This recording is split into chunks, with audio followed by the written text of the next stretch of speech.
go.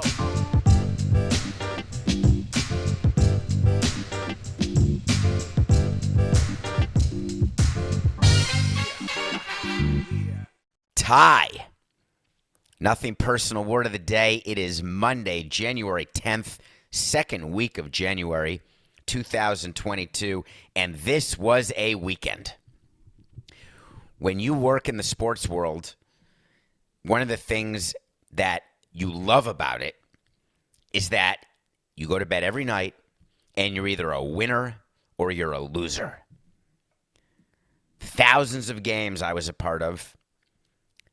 Over 1,000 times I went to bed a loser. Over 1,000 times I went to bed a winner. Ties are something that when you are competitive, as a kid I never would play for the tie. I'm always playing for the win. I always would rather lose than tie.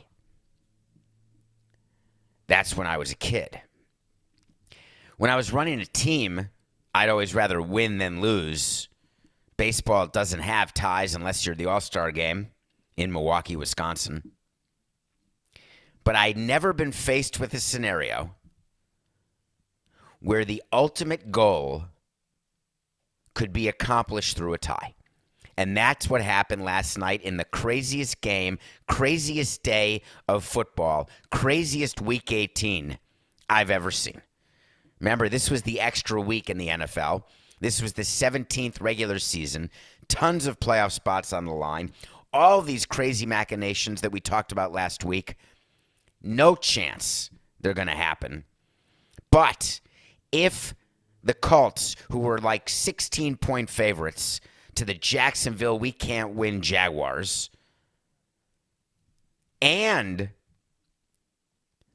the Steelers, it doesn't matter what the Steelers do. Then, if the Raiders and Chargers tie, both make the playoffs. So the Steelers beat the Ravens in overtime. The Colts get upset by the Jaguars. All this happens prior to the night game last night. You think Roger Goodell doesn't want all games starting at the same time next year? After what happened last night, he's going to say, are you kidding me? This is what we dreamt of. Sort of. So the Raiders and Chargers enter the game last night starting at 8:20, knowing that if you win, you're in. If you lose, you're out. If you tie, you're both in. Twitter conspiracy theories going crazy. Are the coaches talking? Are the players talking? The NFL most assuredly spoke to both teams, not Roger Goodell, for those of you thinking Roger would make that call. Plausible deniability, folks. He doesn't make that call. Calls up the teams and says, listen, you better play. You better play. And play they did. Back and forth. Raiders take a lead. Chargers come back. Raiders take a bigger lead. Chargers need to convert a bunch of fourth downs. Cut to the last 2 minutes of the game. 2 minutes and 8 seconds left. The Raiders are up by 7 points, 29-22. The Chargers need to go 75 yards in 2 minutes and 8 seconds with 3 timeouts. First down incomplete. Second down incomplete. Third down incomplete. Every Mutton Gadunishtik during that drive, it was fourth down, and they converted every single one of them. One by penalty, doesn't matter. Every time the game is going to end, and the Raiders are going to win the game and go to the playoffs and send the Chargers home and bring the Steelers and Ben, please let my legacy change and have no one remember all of my off-field antics and crimes. Roethlisberger are watching at the edge of their seat because any victory by any team in that game, and the Steelers are in the playoffs. People are betting online in New York for the first time ever. People are betting with bookies in Vegas, doing crazy parlays for $5. If the impossible happens and Jacksonville beats Indianapolis and the Steelers are out of the playoffs and the Raiders and Chargers tie, impossible. Sportsbooks will take your money every day of the week. Bet $10, win $10,000 on that ridiculous possibility. Because a team who's an underdog by 16 points to win the game, it happens every once in a crescent purple moon. But it happened. Meaning the Colts lost to the Jaguars. So, 2 minutes and 8 seconds left. The Chargers go down the field in the most unbelievable drive I have ever seen. And Mr. I don't like hyperbole, tells you that it was like a 17-play drive in 2 minutes and 8 seconds. Almost impossible that happens. I don't remember seeing a 17-play 2-minute drive. And on the last play of the game, with 2 seconds, 5 seconds on the clock, not 2 seconds, they moved it from 2 to 5, Justin Kubert, I call him that because I used to love that video game, throws a touchdown. The extra point, this can't happen. Is this happening? Extra point, good. The game is a tie. I am the president of both teams. I am making sure that this game ends in a tie. I am doing nothing that could lead to losing this game. I am a 10-minute extra session away. Overtime's 10 minutes. The winner of the toss gets the ball. If you score a touchdown, you win. If you score a field goal, you give the other team a chance to drive. And if they score a touchdown, they win. If they don't score, you win. If they score a field goal, it's tied again. And then the game continues. And then the next score, no matter what it is, wins. Those are the rules in overtime. Make no mistake. The object of the game is to make the playoffs. Hard stop. That's it. Nothing more. The Raiders win the toss. They drive. And guess what? The Raiders score a field goal. They're up 32-29. Now, wouldn't you know it, the Chargers get the ball. If they score a touchdown, they win the game by 3. They drive. Somehow they get into field goal range. They kick a field goal. You're tied at 32. So now the Raiders have the ball. 2 minutes to go. I am on the sideline as president of the team, and I'm saying kneel right now. Don't risk a fumble. Don't risk an interception. There may not be likely, but you cannot risk it. We are in the playoffs. Yes, the Chargers are a divisional rival. Yes, if we tie the game, the Raiders would have to go to Kansas City and play Mahomes in the first round. Is Mahomes beatable? Yeah. If they win, they get to go to Cincinnati. Hip, hip, hooray. Cincinnati with Joe Burrow, they're just as good as the Chiefs. Relax, everyone. Don't at me. The Raiders have the same chance of beating the Chiefs as they do the Bengals. But guess what? If you don't make the playoffs, you don't have a chance to beat any of them.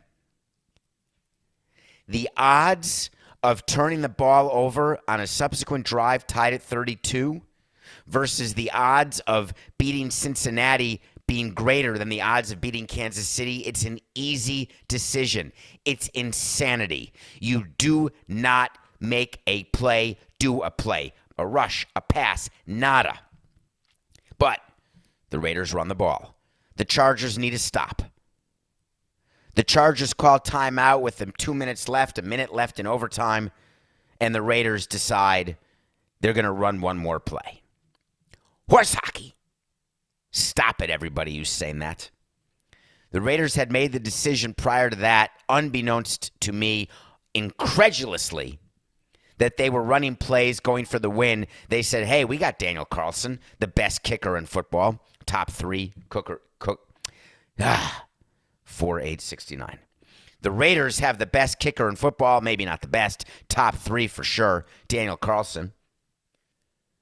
Chargers call a timeout, Raiders run one more play, and they get to the 20, the 25, 26, 27-yard line. Clock's about to run out. All of a sudden, I see the Raiders lining up for a field goal. It can't be true. There is a chance that he misses the field goal. No big deal. Game over. Tie game, you're in the playoffs. There's a chance, a really good chance, he makes the field goal. Terrific. We like the team hotel in Cincinnati better than Kansas City, although we know Cincinnati is not a great party town, but we get to go to Cincinnati. But what about the chance in the weird world of sports, Jim McKay, that the field goal gets blocked And the Chargers run it back and win the game 38-32. And the Raiders go home, and the Chargers make the playoffs, and the Steelers make the playoffs. Could it happen? The chances are 0.05%. The analytics guys are saying, Samson, you're totally wrong. The odds of making the field goal and winning the game, of course you go for that. No. You must make the playoffs. That is all you are paid to do, period. The Raiders line up for a field goal. The entire world is watching because I couldn't watch the Golden Globes. We'll get to that later. Al Michaels and Chris Collinsworth are going through all the different things. It was on NBC last night. They only start talking about the crazy tie and all the stuff that's happening late in the game.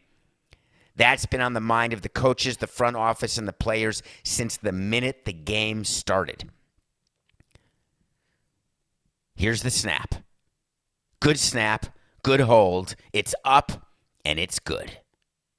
Daniel Carlson kicks the game-winning field goal as time runs out in overtime, although the game's over with the next score, as we said. 35-32. Ben is back.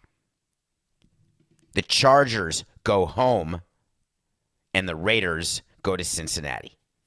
What in the name of God were they thinking? I don't have an answer for you. And I'm not going to take the criticism on Twitter. I'm not doing it. Oh, they knew who they'd rather play, Cincinnati than Kansas City. Oh, Derek Carr gets interviewed after the game from 6 feet of distance so he doesn't get Omicron and says, oh, no, I was texting with Aaron Rodgers, and he gave me support. Thank you, Aaron. And we said we want to win this game. That's great, Aaron. That's your advice? Good advice. Isn't the advice to try to win as many rings as possible? Oh, yeah, getting into the playoffs. It's good. Missing the playoffs? Bad. The NFL has to do something about this, and they will. You cannot have a regular season. The sportsbooks were happy, thank God, no tie. They have to pay off those crazy parlays. But you cannot have a situation where you've got a game where the right thing to do is not to play it. All over the league, we had a bunch of interesting things happen. Aaron Rodgers played way too long, and the Packers lost to the Lions with nothing on the line but ego. Maybe MVP. Trying to pass 4,000 yards. He played a half. That's too long. The coach said something that is so ridiculous that executives laughed out loud. LOL. We got to stay in rhythm. We got to stay ready. Yep, that extra half, that means Aaron Rodgers is ready to go. He's ready. Tom Brady secured the number 2 seed.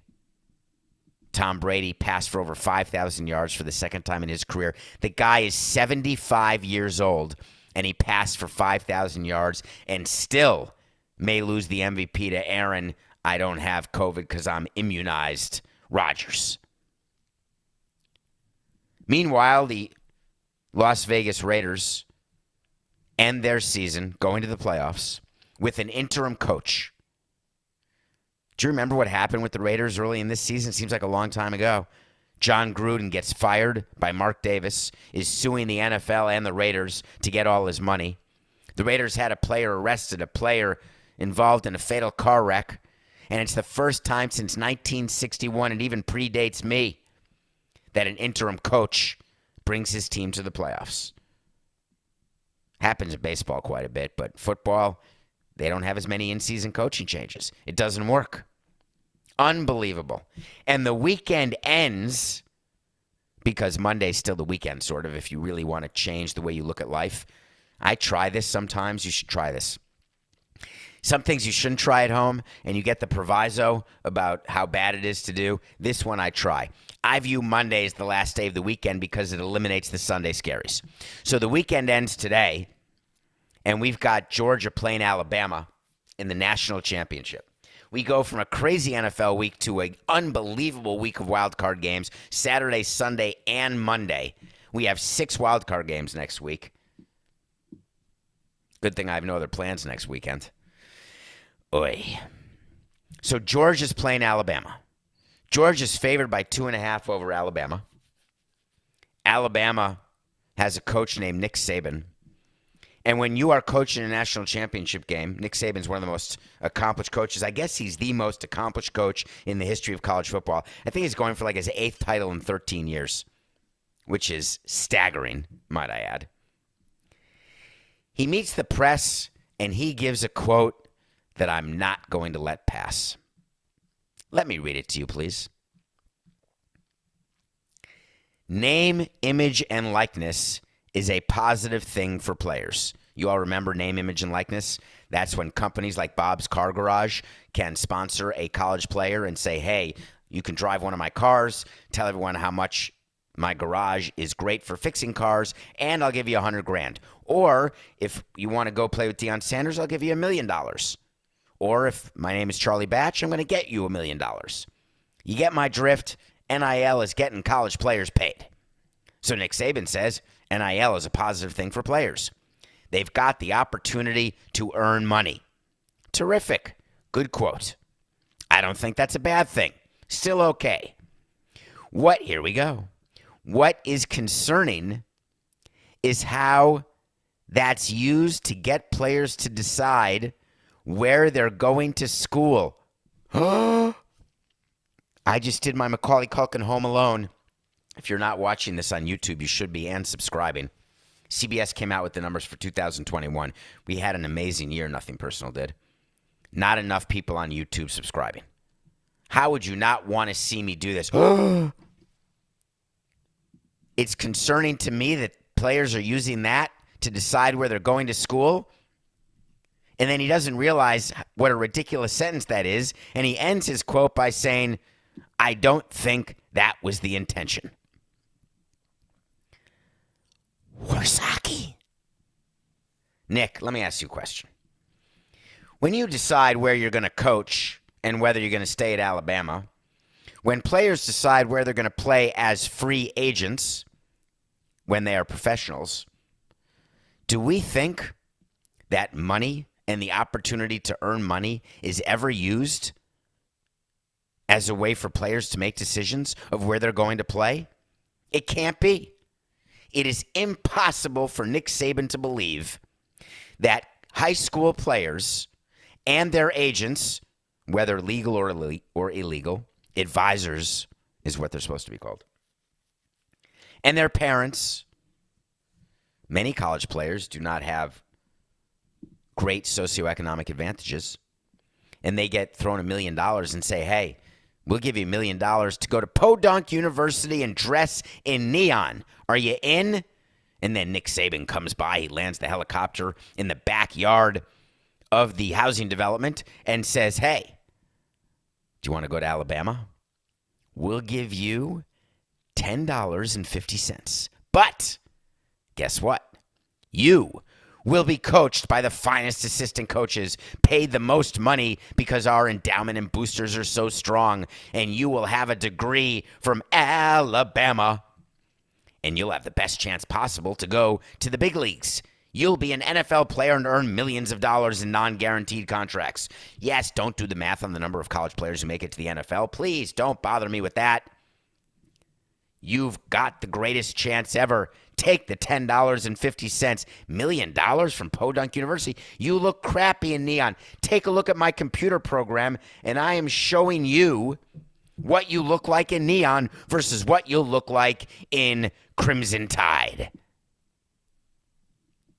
Nick Saban's complaining about NIL for one reason only. Nick Saban used to have an advantage with his Black Hawk helicopter and with his helipad and with all the money that his coaching staff and he make, and with the fact that Alabama wins national championships. And now the rest of the college world has caught up to him, because now it's a level playing field. How many times do you read, just out of curiosity, how many times do you read about players committing to schools and saying, how did they make that choice? Family? Location? Because their parents an alum? Because they want to leave home? Because they don't want to leave home? Oh, what a great head coach. He wanted me. He came and recruited me. He came into my high school math class and told me how to do multiplication. I'm going to that school. Oh my God, can I have your autograph, Nick? Can I do a picture with you? Oh, I can't wait to go to Alabama. You want me to go to Alabama? Hey, high school coach, Nick wants me to go to Alabama. I'm going to go to Alabama. Alabama had an advantage, and they don't have it no more. Of course it's anymore. Meanwhile, Nick Saban's players at Alabama, some of them are making plenty of money. Their quarterback is a guy named Bryce Young. He's making 7 figures in NIL deals. We heard that from Nick Saban. We don't know if it's true. Coca before the show said to me, I don't know why you're going to get into this about Nick Saban. Going to Alabama is the best thing you could do because if you can get paid and go to Alabama, you could win the Heisman. You can compete for a national championship on a random Monday, January 10th of 2022, and then be rich beyond your wildest dreams when you get drafted first overall by the Jacksonville Jaguars. I'm not in. I don't agree with you, Matt. I just don't. Nick Saban is upset because he is more competitive than anybody you'll ever meet. And he doesn't want any college to have any advantage that he doesn't have. Hard stop. And that's fine.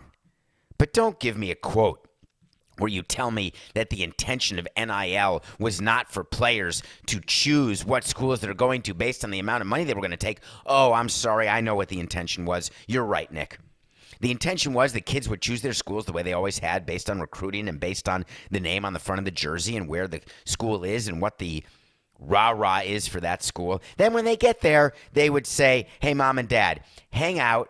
I know that we can't afford food, but let me just go to school. I'll go to my first class. I'll meet with the coach. Let me see what kind of deals I can get. Yeah. College football had no idea that players would do pre-cut deals before committing to a school. Oh my God, it's impossible. Who would ever think of such a thing? It's called free agency. We told you on Nothing Personal that every single high school college player, 12/18/69. We told you here on Nothing Personal that every single high school player was now a free agent. Every one of them. And now colleges, part of recruiting is not doing anything other than saying, here's what we'll pay you. That's it. That is how kids are choosing colleges. That was not just the result of NIL, that was the intent of NIL. Believe me, if all those people who went to court for all those years because they're all upset that college players didn't make money, if they had their choice, it wouldn't just be NIL. These players would be benefited. They'd be employees. They'd be unionized. They'd be salaried. Didn't go that far. So now you're stuck in a quagmire if you're college football and you're the NCAA, and we know how much the NCAA gives a flying rat's ass about anything that goes on in college because they have their pulse on it. They know exactly the issues that confront these players. Shocked as they were that players are now deciding where to go based on money. Shocked. Good luck tonight, Nick. Your advantage is coming to an end. Hope you guys watch the game tonight. You should. It's a college football title game. Plus, it's the only game you're ever going to see for the rest of this year in Indianapolis. Because the Colts are home. Way to go, Trevor. So, the Jaguars win their last game. They have the number 1 pick for the second year in a row. And that's still not the funniest, best news to come out of Jacksonville this weekend. When you do your budget, when you're running a sports team, there are revenue and expenses like any other business. And revenue comes from central revenue, which comes from the NFL, which is your broadcast revenue. And then revenue comes from your game day revenue, which consists of food, beverage, parking, merchandise, ticket sales, and of course, corporate sales. Corporate sales are all the signs you see around a ballpark. Those companies pay and say, I want to be so badly associated with Shaka Khan, and I want to get a feel for what it's like to have people come to my place of business because we are the official hemorrhoid wipe provider of the Jacksonville Jaguars. How much does it cost to be the official hemorrhoid wipe provider of the Jacksonville Jaguars? Well, the Jacksonville Jaguars come up with a menu just like we did 18 straight years to come up with a menu. If you want to sponsor a sign that is visible by half the stadium for one set of downs, that will be $5,000. If you want a permanent sign on the scoreboard that never gets digitally removed, even when we're showing highlights, that will cost you $1 million. You want to name the stadium, $10 million. My job is to find new revenue every single year. We thought of things. It wasn't just the Marlins. Everybody thought of them. The way to increase your revenue in corporate sales is to come up with more things to sell. When you're out of signage, literally, that means you've sold every half inning behind the plate. Have you ever watched a baseball game and there are ads behind the plate? Well, companies buy half innings. Companies buy full innings. The naming rights partner gets permanent signage behind the plate as part of a general global deal. So you need to come up with inventory. We're going to do Hispanic Heritage Night. We'll get a sponsor for that. It's a good one. We're going to do Jewish Heritage Night, Cuban Heritage Night, Venezuelan Heritage Night, Colombian Heritage Night, Mexican Heritage Night. People with a mustache, men or women, Heritage Night. Come on, Gillette, you don't want to sponsor that? You knock on the door and say, we've got this great idea that we developed just for you. You want to buy it? Oh, you don't? All right. We're going to go somewhere else. We sell everything we can to get the most revenue we can for the most money we can. There are companies that exist whose sole purpose is to value every bit of square footage, every single idea that you can come up with in a ballpark. And then they give you the price, you give it to your salespeople, you say, go sell it. Well, the Jaguars said, we've got a great idea. Why don't we sell every game? Week 4, home game against the Washington Generals, brought to you by Arista Records. You pay us $600,000, and we will refer to this game as your game, Clive. Just give us that money. Oh, my God, it's the greatest idea ever. Week 18, Jaguars, Colts. We're going to be fighting for a playoff spot. We've got Trevor Lawrence. Everyone's excited that we're not moving to London yet. It's a new day. Isn't that a James Bond song, Coca? It's a new day. Do you know that song? Come on. I have the worst voice, but do you know what I'm talking about? It's a very, it could be Nina Simone, actually. I think it's, could you check that? I think it's Nina Simone. Oh, New Dawn. It's a new dawn. It's a new day. It's a new life. Is that Nina Simone? So Jacksonville's all excited. And they sold week 18 to roofing.com. Roofing.com is a company that, in theory, is a website. I didn't even go on the website. Don't care. All I know is they said to Jacksonville, we gave you $600,000. We are the sponsor for Week 18, and you guys stink. And worse than that, it's a clown game. People are coming to this game dressed as clowns because your franchise is such a disgrace. We can't be associated with it. We're suing you. Give us our money back. Jacksonville said, no chance, toilet pants. And roofing.com said, I will see your pants and raise you a suit. They filed a lawsuit saying that the Jacksonville Jaguars have utterly failed to provide the sponsorship benefits outlined in the agreement. The Jacksonville Jaguars breached the deal by exposing roofclaim.com's brand to a toxic marketing environment that will cause irreparable harm. I used to like that when sponsors would sue me. We would never settle with them. We would never go to court. Pay me my money. You think that people aren't going to go to your company because the Jaguars stink and people are dressed in clown heads? But they were going to go when we're 2-14, but they come dressed in suits? And by the way, when we sign a contract with a sponsor, do you know what we don't put in the contract? Wait for it. We're going to be good. Now, we orally say that. We sit with the sponsor and say, it's the new dawn. This is the dawn of the age of Aquarius. The Jaguars are going to be at the top of the food chain. Join us, because if you're late, we're going to be raising the price. Are you in or are you eating? Oh, we're in. Here's 600 grand. Please associate me with your great product. Oh my God, your team's terrible. You traded all your players away. We had sponsors tell us after 2012 when we traded everyone away, give us our money back. No. You told us you'd be good. Yeah, I was wrong. You said you'd sell out. I know. I was wrong. Where's that in the contract? Show me the contract. Well, you said it. That's not part of the contract.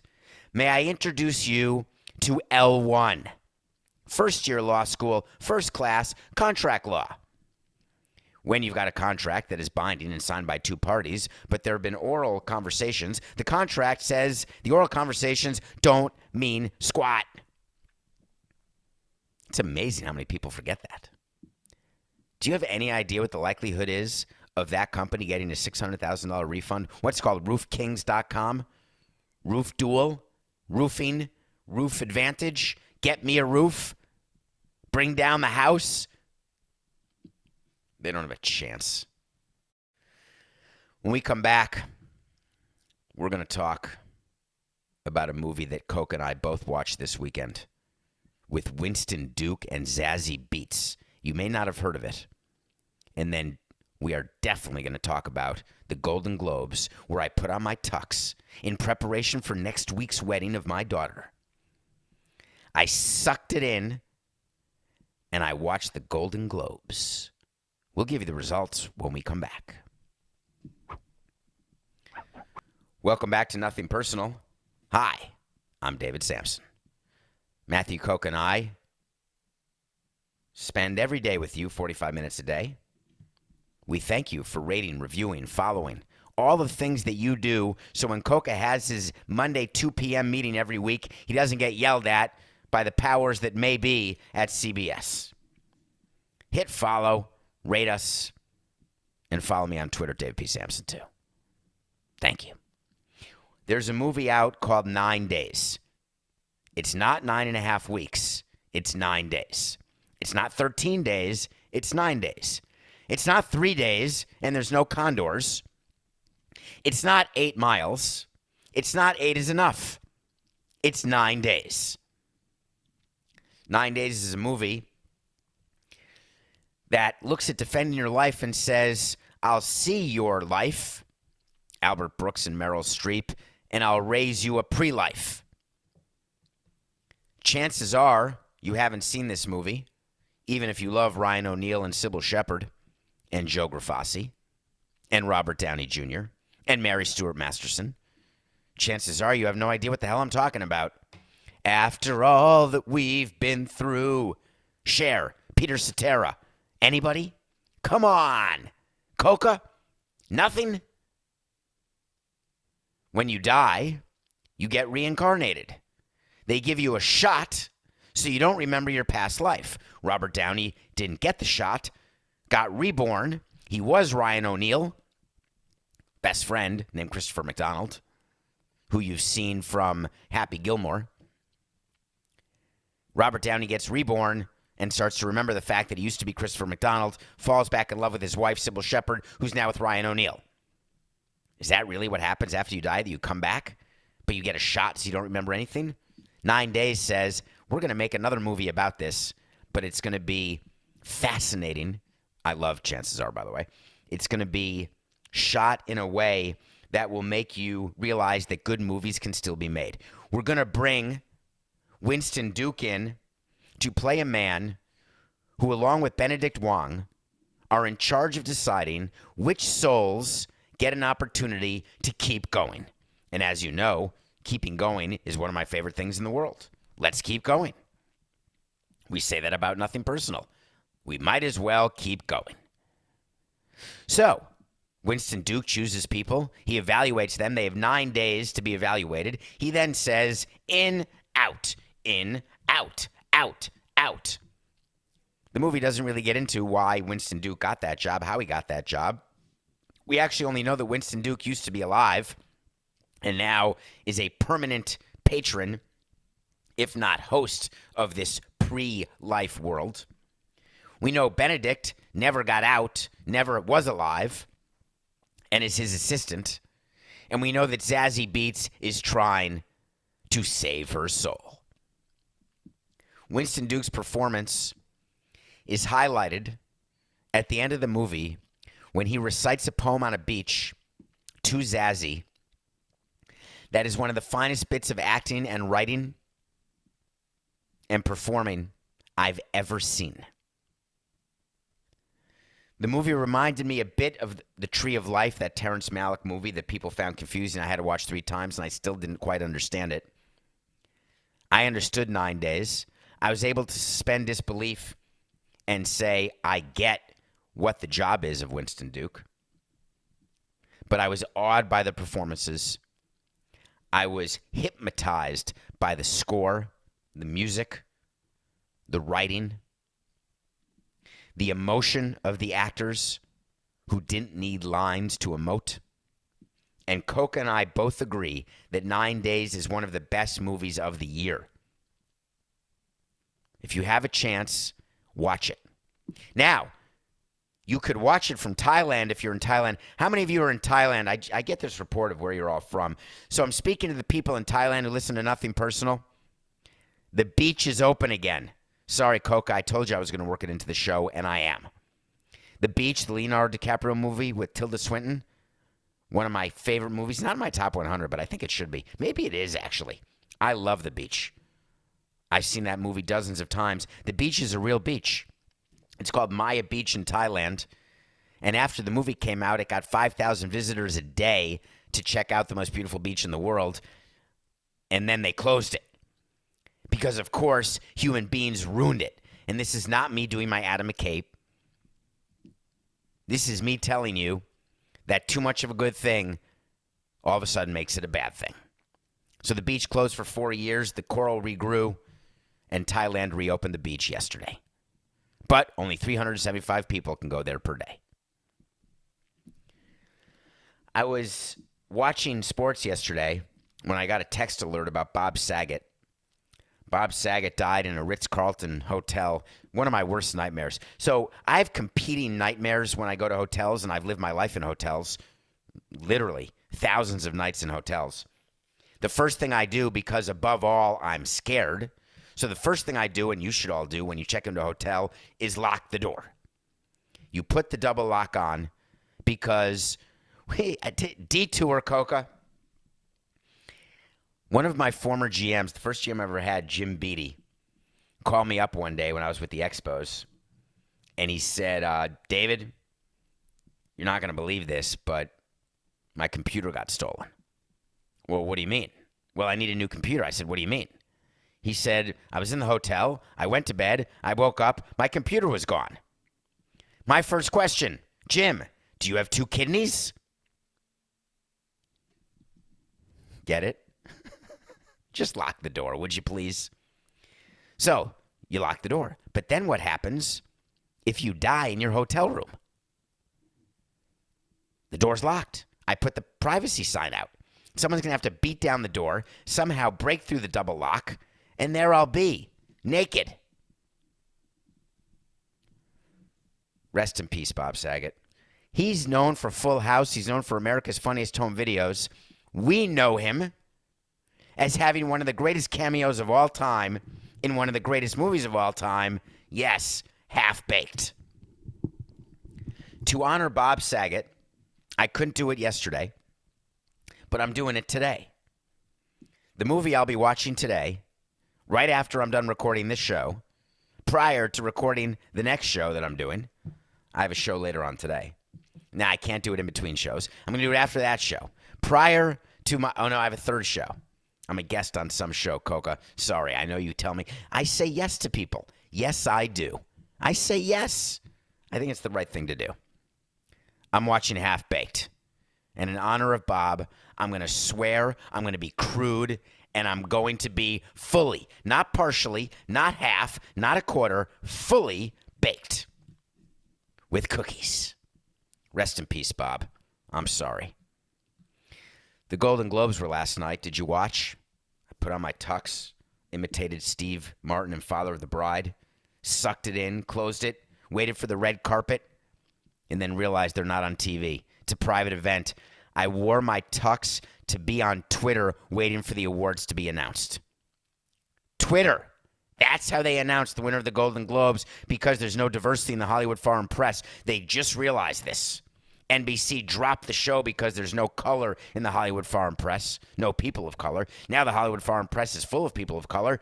They're trying to get a new TV deal. They're trying to be relevant. Meanwhile, there was no funny monologue, no drunk celebrities, a bunch of upsets. Jane Campion won Best Director for Power of the Dog. We reviewed that movie. It also won Best Picture. Andrew Garfield won Best Actor, as he should have. Will Smith won Best Actor. A couple of upsets in TV. Nicole Kidman won for being the Ricardos, for playing Lucy Ricardo. Yeah, let's wait for the Oscars. Wait to see is when we tell you something's going to happen. And then if it does, we tell you. If it doesn't, we revisit it. We are not one of those shows for everyone new to the show. We don't just say stuff and then forget about it and hope that you forget to. We're going to bring it up again. Yeah, we're going to bring up the fact that on March 5th, 2021, we had to wait to see that the Steelers would not make the playoffs. Hey, we got it right. On March 23rd, before the season started, we said the Patriots will not win the AFC East. We also said they wouldn't win 9 games. They did win 9 games, but they didn't win the AFC East. That's a split wait to see. The Bills beat the Jets yesterday to win the AFC East. Sorry, Patriots. Then we had to wait to see in August. Remember this one, August 10th, 2021? We thought that Barstool was going to do a streaming deal with MLB. Rumors happened this weekend that there will be no deal between Barstool and MLB. I thought that Rob Manfred would go for the most money. I thought that Noah Garden, in charge of revenue, would go for the most money. I thought that Barstool would want to pay the most money so they could become relevant in the non-offensive space. But Barstool and MLB will not be doing a deal. So that's a no. Then just last week, I had to wait to see about Djokovic. The Joker, the tennis player, not the basketball player. Do you know what he did this weekend? He ordered room service for 4 days while being detained trying to get into Australia. And I told you Australia's going to kick him out because he's not vaccinated. He got an exemption, but not from Australia, just from Tennis Australia. Then he had COVID on December 16th, was 12, 6, 9. And he was maskless on December 17th after testing positive, supposedly on December 16th. Yada, yada, yada. He gets denied a visa, stays in a detention hotel over the weekend, goes to court, files a huge 35-page emergency order brief. Let my client out. Moses. Pharaoh. Let my client play. And guess what? The Australian court ruled today. Let him out. They gave him 8 days worth of oil. And they said, go forward, young man, through the desert. Spend 40 days here if you'd like. 40 nights if you can. But you're GTG. Not exactly. Because do you know the Australian health minister can overrule the courts and say, yeah, we hear you. We saw there was a procedural mistake. We are still denying his visa and banning him for 3 years from Australia. I'm taking the no on the wait to see because I said he'd be sent home immediately. He has not been sent home. He's still there, but there may be an appeal. We may get to revisit this because it's possible at the end of the day he will be sent home. He sent out a tweet how pleased and grateful he was that the judge overturned his visa cancellation. I'm such a good guy. I'm going for the Grand Slam record. I love you, Australia. I love you, fans. Meanwhile, the fans are saying, get out of here. Nothing personal pick of the day. We're 5-1. We swept the weekend. Do you remember the Friday picks? Bucks +5 over the Nets. Not sure what that was about. The Bucks crushed the Nets. No Kyrie Irving playing at home. That's a win. Saturday, the Cowboys had to get that win. Not for positioning, because they lost so badly. Remember I said they're going to win by 5 over the Eagles, who truly have nothing to play for? They did. That's 2-0. Then I said the Buffalo Bills will win by 16 over the Jets. Wow. 27-10. They won by 17 over the Jets. That's a 3-0 weekend. God, how did the Jets do? Jets and Giants. New York is pathetic. New Jersey. I love New Jersey. The Livingston Jets are awesome. I think that offensive coordinator is not going to be on the team next year. What do you think? 4th and 2 quarterback sneak. Come on, man. Joaquin Phoenix. Well, we got a game tonight. I got to give you the pick. Do you know that Alabama went underdogs to Georgia? They win every time. Well, guess what? Alabama's underdogs to Georgia. 2.5 points. Guess what? I'm taking my 5-1 record for 2022, and I'm flexing it like I'm Arnold Schwarzenegger. Going against the trend. Nick Saban, go find some players and pay him some NIL money, because you're not going to be the defending national champion. Georgia, 2.5 over Alabama. Book it. We're taking Georgia. You know how it is with you, Nick. Come on. Say it with me. It's just business. This is nothing personal.